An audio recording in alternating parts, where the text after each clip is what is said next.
एक बहुत ही ज़्यादा सुंदर औरत विमान में प्रवेश करती है और अपनी सीट को ढूंढने के लिए इधर उधर नज़रें घुमाती है। वो देखती है कि उसकी सीट एक ऐसे व्यक्ति के बगल में है जिसके दोनों ही हाथ नहीं हैं।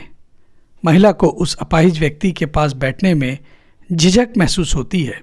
उस सुंदर महिला ने एयर होस्टेस से बोला, मैं इस सीट पर सुविधापूर्वक यात्रा नहीं कर पाऊंगी क्योंकि साथ की सीट पर जो व्यक्ति बैठा हुआ है उसके दोनों हाथ नहीं हैं।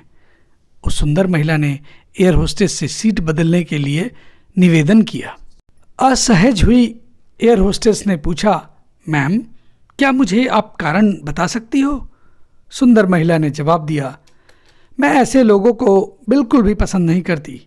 मैं ऐसे व्यक्ति के पास बैठकर यात्रा नहीं कर पाऊंगी। दिखने में पढ़ी लिखी और विनम्र प्रतीत होने वाली महिला की यह बात सुनकर एयर होस्टेस अचंभित हो गई। महिला ने एक बार फिर एयर होस्टेस से जोर देकर कहा कि मैं उस सीट पर नहीं बैठ सकती, मुझे कोई दूसरी सीट दे दो।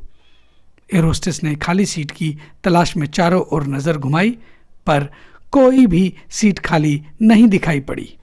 एयर होस्टेस ने महिला से कहा, मैम, इस इकोनॉमी क्लास में कोई सीट खाली नहीं है, किंतु यात्रियों की सुविधा का ध्यान रखना हमारा कर्तव्य है, हमारा दायित्व है।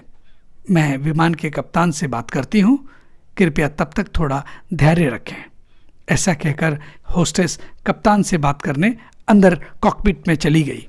कुछ समय बाद लौटने के बाद उसने महिला को बताया, मैडम, आपको जो असुविधा हुई उसके लिए बहुत हमें खेद है। इस पूरे विमान में केवल एक सीट खाली है और वह प्रथम श्रेणी में है।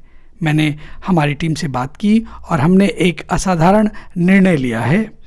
एक यात्री को इकोनॉमी क्लास से प्रथम श्रेणी में भेजने का कार्य हमारी कंपनी के इतिहास में पहली बार हो रहा है। सुंदर महिला अत्यंत प्रसन्न हो गई, किंतु इसके पहले कि वह अपनी प्रतिक्रिया व्यक्त करती और एक शब्द भी बोल पाती, एयर होस्टेस उस अपाहिज और दोनों हाथ विहीन व्यक्ति की ओर बढ़ गई और विनम्रतापूर्वक उनसे पूछा, सर, क्या आप प्रथम श्रेणी में जा सकेंगे? क्योंकि हम नहीं चाहते कि आप एक अशिष्ट यात्री के साथ यात्रा करें और परेशान हों।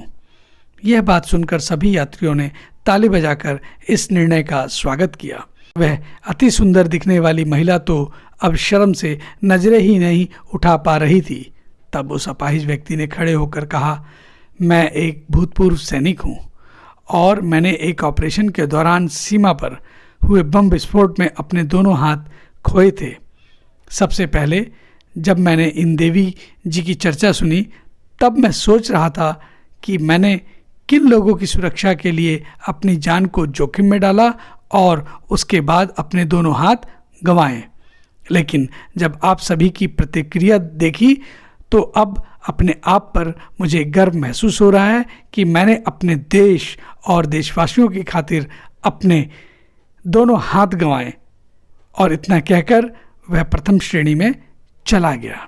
सुंदर महिला पूरी तरह से शर्मिंदा होकर सर झुकाए सीट पर बैठ गई।